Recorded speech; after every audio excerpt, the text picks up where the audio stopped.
Hello, good afternoon mga kabady, mga kapatid. Welcome sa akin vlog. Ngayon mga kabady, mga kapatid, hindi ko napabay pa. Maraming trabaho mga kabady, mga kapatid. Ngayon may sisilipin tayo si Maywaga natin Reebok mga kabady, mga kapatid. Isang Lexus GS 350 2013 14 model mga kabady, mga kapatid. Nagka-highlights yung airbag mga kabady, mga kapatid. Yan, napapansin mo. Saka itong warning light. Itong warning lights mga kabady, lagi ko sinasabi mga kabady, mga kapatid. Kapag mayroon na problema ang isang unit sa system niya, automatic lalabas itong warning lights. Kaya tinatawag siya na warning lights. Kaya wawarningan.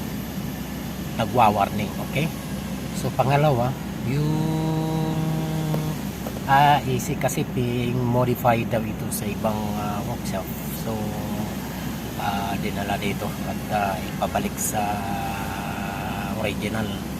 Tayo ng ating quotation mga kapatid, mga kapatid. Kung anong kailangan natin okay? So yan, tara, silipin natin mga kapatid, mga kapatid. Ito ngayon mga kapatid, mga kapatid. Itong nagpopulahan, ito yung problem cause bakit nag-highlights yung SRS. Ito yung SRS mga kapatid, mga kapatid. May tatlong code yan, may tatlong code yan, may tatlong code mga kapatid. Itong code number 1, code number 2, code number 3. Actually ang code number 1 at saka number 3 is iisa ang sinasabi.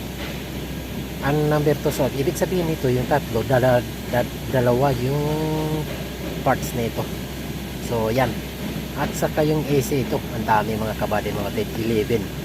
So kaya siguro pinatay yung heater mula sa labas sa engine papunta dito sa loob, going to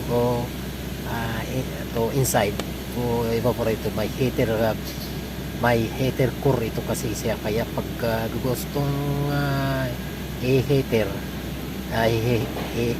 iinit siya, heater siya yung lalabas dito sa lobas na sa AC mga kabady, mga kabady. So ang ginawa pinatay ay ito kasi ito halos ang servo motor mga kabady. Ito servo motor 1 2 3 4 5 6 7. Actually ang servo motor ng Lexus mga kabady, mga kapatid is 8 pieces. So 7 lang ang ating papalitan mga kabady, mga kapatid. Okay, okay, i-clear muna natin mga kabady, mga kapatid, kung mawala.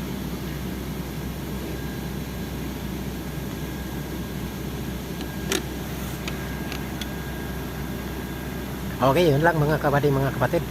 Ayan, nagkulay green naman pero